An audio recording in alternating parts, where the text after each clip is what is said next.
ንገሪኝ ብሌን፣ ሳሚን ወደድሽዋል?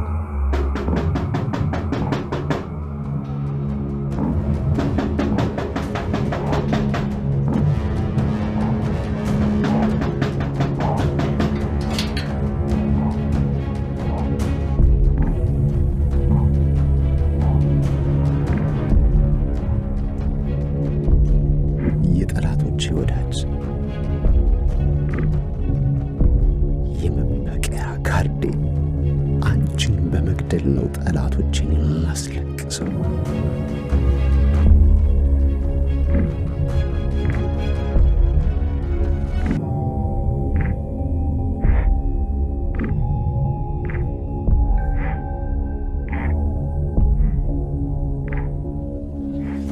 ብሌን፣ ወይኔ ጉዴ!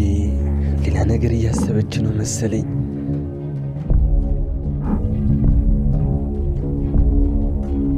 ሳሚና ጉርሰሽ ጫለሽ እንዴ? አንቺ ቆይ ስመጪ እንኳን ኮቴ የለሽም እንዴ? ቆይ ሌላ ነገር ላይ ብንሆንስ? አስደነገጥሽን እኮ።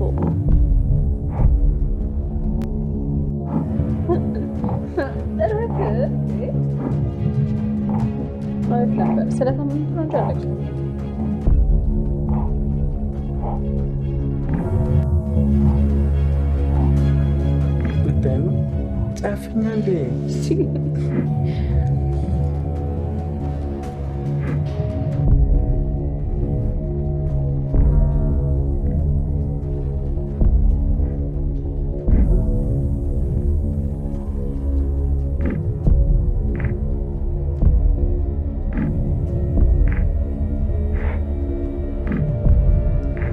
ይቅርታ ሳሚ።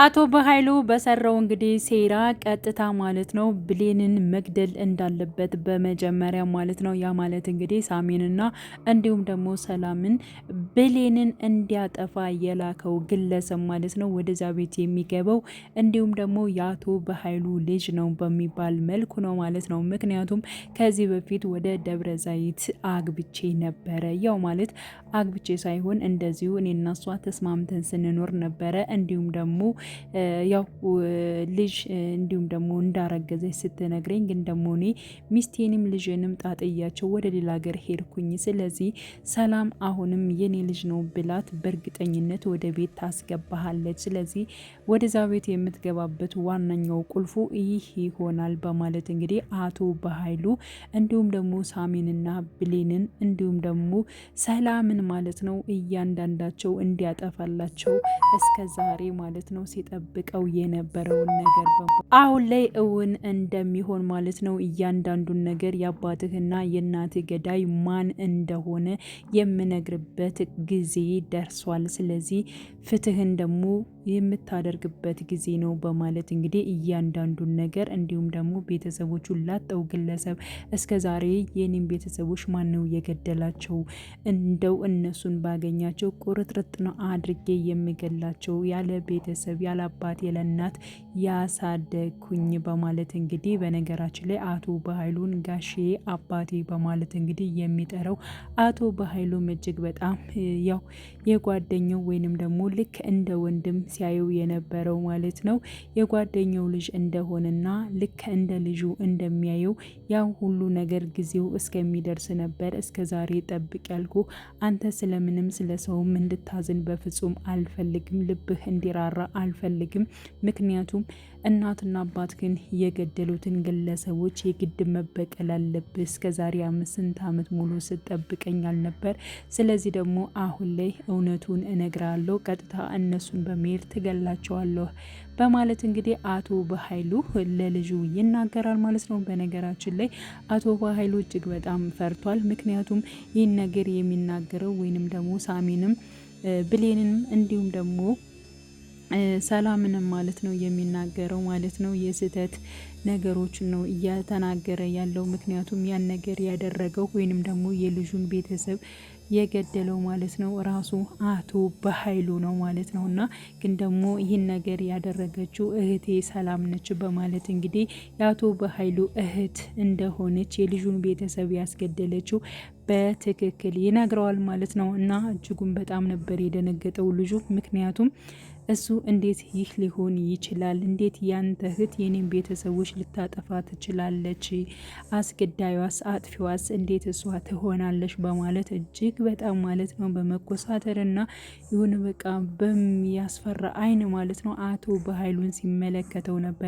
ምክንያቱም እንዴት እስከ ዛሬ ደበከኝ? ያ ማለት እንግዲህ እህትህ የኔን ቤተሰቦች ገዳይ ከሆነች እንዴት እስከ ዛሬ ደበከኝ? ለምንስ አልነገርከኝም? በማለት ያው እንግዲህ እህቴ ስለሆነች ነው። ደግሞ ጊዜው እስከሚደርስ እየጠበቅኩ ነበር። ጊዜው ደግሞ አሁን ነው። ምክንያቱም አንተ እጅግ በጣም ጨካኝና እንዲሁም ደግሞ የቤተሰቦችን ደም ለመመለስ እስከምታድግና ነገሮቹን እስከምታስታውል ድረስ ነበረ ይህንን ሚስጥር ደብቄ እየተቀመጥኩት። ስለዚህ አሁን ግን ጊዜው ደርሷል በማለት እንግዲህ ፍትህ ሲጓደል እኔ በፍጹም ማየት አልፈልግም። ስለዚህ የእናትና የአባትን ደም መመለስ አለብህ። ያ ደግሞ እስከ ዛሬ ስጠብቀኝና ደውለ ስጠይቀኝ የነበረው ጊዜ አሁን ደርሷል በማለት እንግዲህ እያንዳንዱን ነገር ይነግረዋል። በነገራችን ላይ አቶ በኃይሉ የሚናገራቸው ነገሮች በሙሉ እያመነው አይደለም ማለት ነው። የሆነ ጥርጣሬ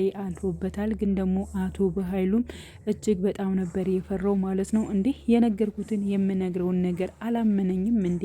እኔ ሊጠረጥረኝ ይችል እንዴ? እያለ በጣም አቶ በኃይሉም እየፈራ ነበር። እንዲሁም ደግሞ እሱም ጀርባውን አዙሮ ነበር እየተቀመጠው።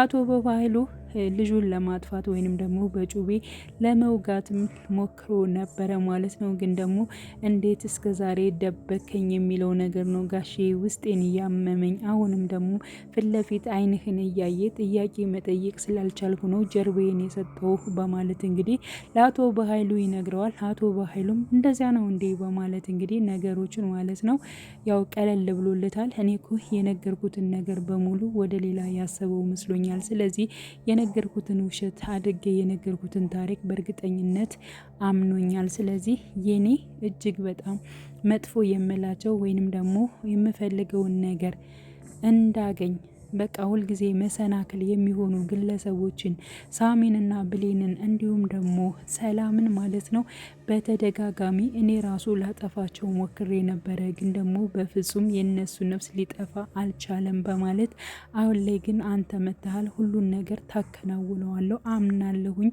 አንተ ጀግናና ጎበዝ ነህ፣ አስተዋይ ነህ በማለት እንግዲህ ሲናገር ነበረ ማለት ነው። እና እያንዳንዱን ነገር ሲናገር ነበረ። እንዲሁም ደግሞ አቶ በኃይሉ ስለ ልጁ ሲናገር ግን ደግሞ ለምንድን ነው ልጅህንና ሚስትህን ትተሃቸው የወጣ? ምንም ቢሆን እኮ ልጅህና ሚስትህን መንከባከብ ግዴታ አለብህ በማለት እንግዲህ ሲነግረው ነበረ ማለት ነው። እና በዚህ ሰዓት እንግዲህ ልጁ ማለት ነው የሆነ በቃ የማሰብና የሆነ ለምንስ እንደዛ ትታቸው ወጣህ የሚል ነገር ነው ያዘውና አቶ በኃይሉ እንደዚያ እንዲያስብና የሚራራ ልብ እንዲኖረው ራሱ በፍጹም አይፈልግም ማለት ነው እንጂ ቤተሰቦቹን ያጣው ማለት ነው ግለሰብ እጅግ በጣም ውስጡ የዋህ እንደሆነ ፍትህ እንዲጓደል የማይፈልገው ግለሰብ ማለት ነው። እጅግ በጣም ልቡ ያዘነ ይመስላል እና በምንም አይነት መልኩ እንደዚህ የሆነ በትንሹ የምትሰበር ሆነህ እንድታርግ በፍጹም አልፈልግም። ለዚያ እኮ ነው ብቻህን ማንም ሳያውቅ ያሳደግኩ በማለት እንግዲህ አቶ በኃይሉም ተናግሯል ማለት ነው። ስለዚህ በእርግጠኝነት ለጊዜው ብዙ ነገሮች ሊፈጸሙ ይችላሉ ማለት ነው፣ ሊደረጉ ይችላሉ። ይህ ሁሉ ሴራ የራሱ የአቶ በኃይሉ እንደሆነ ደግሞ ቆይተው የሚደርሱበት ይሆናል ማለት ነው። በነገራችን ላይ ይህ ግለሰብ ልክ እንደ ሳሚና እንደ ዳግም በአቶ በኃይሉ የተበደሉ ናቸው ማለት ነው። በእርግጠኝነት እኔ ራሱ ገና ግለሰቡን ሲያመጣው የሱን ቤተሰብ ወይም ደግሞ የሱን አባትና እናት የገደላቸው ያጠፏቸው ራሱ አቶ በኃይሉ መሆኑን ነው የጠረጠርኩት ማለት ነው። ስለዚህ አሁንም ይህ ግለሰብ ማለት ነው ልክ እንደ ሳሚና እንዲሁም ደግሞ እንደ ዳግም ቤተሰቦችን ያጠፋባቸው ራሱ አቶ በኃይሉ ነው ማለት ነው። ስለዚህ ቀስ በቀስ በመጣራት ማለት ነው አቶ በኃይሉን ሊበቀሉት ይችላሉ። በመተባበር አቶ በኃይሉን ማጥፋት አለባቸው። በመጨረሻም ሆነን ለመናገር ይህ ሁሉ ነገር አድርጎ አቶ በኃይሉ ዋጋውን ማግኘት መቻል አለበት ብዬ አስባለሁ ማለት ነው። ገንዘብና እንዲሁም ደግሞ የነሰላምን ከሚመኝ ይልቅ ራሱ ህይወቱ የሚጠፋ ይሆናል ብዬ ነው ማስበው። ምክንያቱም እውነት ትዘገያለች እንጂ አንድ ቀን እውነቷ ትወጣለች ማለት ነው። ስለዚህ አሁን ላይ የጊዜ ጉዳይ ነው እንጂ በእርግጠኝነት አቶ በኃይሉ ዋጋውን ያገኛል። ግን ደግሞ ሳሚም ሆነ እንዲሁም ደግሞ ብሌንም ሰላምም ማለት ነው ህይወታቸው እንዲያልፍ በፍጹም አንፈልግም። በተለይ እናትና ልጅ ሳይገናኙ እንዲያልፉ በፍጹም አንፈልግም ማለት ነው። እና አሁን ላይ እንግዲህ ቃል ያው የብሌንንና እንዲሁም ደግሞ የዳግምን መለያየት ምክንያት በማድረግ ዳግምን እየቀረበችው ትገኛለች፣ እያሻሸችው ትገኛለች። ብሌንም ይህን ነገር አይታለች ማለት ነው። እና ባየ ሰዓት እጅግ በጣም ነበር የተናደደችው እየተበሳጨችው ማለት ነው። ግን ደግሞ ዳግም ያየሽው ነገር እንዳሰብሽው ነገር አይደለም እባክሽን ብሌን በማለት ሲናገር ነበረ። ሳሚምና እንዲሁም ደግሞ ብሌንም ደግሞ መቀራረብ ላይ ደርሰዋል ማለት ነው። ይህን ደግሞ እንግዲህ ሲቀራረቡ ሁለታቸው ማለት ነው ዳግም እያየ እየተመለከተ ይገኛል። ርርድብን እያለ ይገኛል ማለት ነው። ግን ደግሞ ቃልና ዳግም አብረው በሆኑበት ሰዓት ላይ እኔ አይመለከተኝም በማለት እንግዲህ የራሱን ህይወት እንዲቀጥልና እሷም ደግሞ ያው ወደ ሳሚ ምርጫዋን እንዳደረገች ነው በቃ በግልጽ ልትናገር የቻለችው ማለት ነው። ራሷ ብሌን ማለት ነው ውስጧ ዳግምን ቢፈልገው ወይንም ደግሞ ውስጧ ቢወደውም ግን ደግሞ ዳግም በተደጋጋሚ ማለት ነው የእሷን እንትን በቃ የእሷን ፍላጎትና የእሷን ነገር እያሟላ እየተገኘ አይደለም። በስህተት ላይ ስህተት እየሰራ ነው እንጂ ስህተቱ ተምሮ እንኳን ልክ እንደ ሳሚ ከጎኗ እየቆመ አይደለም ማለት ነው ዳግም።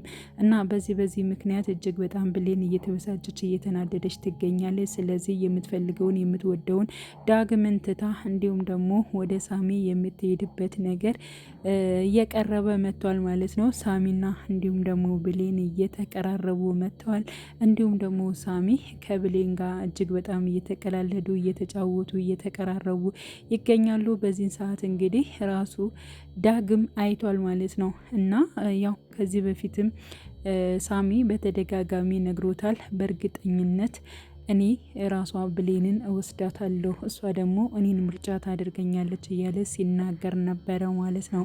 እና በእርግጠኝነት ማለት ነው በመጨረሻ ብሌን ማለት ነው ሳሚን ትመርጠዋለች፣ ከሳሚ ጋር ትሆናለች ነው ብዬ የማስበው። ምክንያቱም ዳግም በተደጋጋሚ ስህተቶችን እየሰራ ስለሆነ ሳሚ ሊስማስል ነው እንግዲህ ራሱ ዳግም እያየው ማለት ነው። ስለዚህ እሱም አሁን ላይ ተስፋ ይቆርጣል ብለን ተስፋ እናደርጋለን ማለት ነው። ቃል አሁንም ማለት ነው ወደ እናቷ ቤት አልተመለሰችም።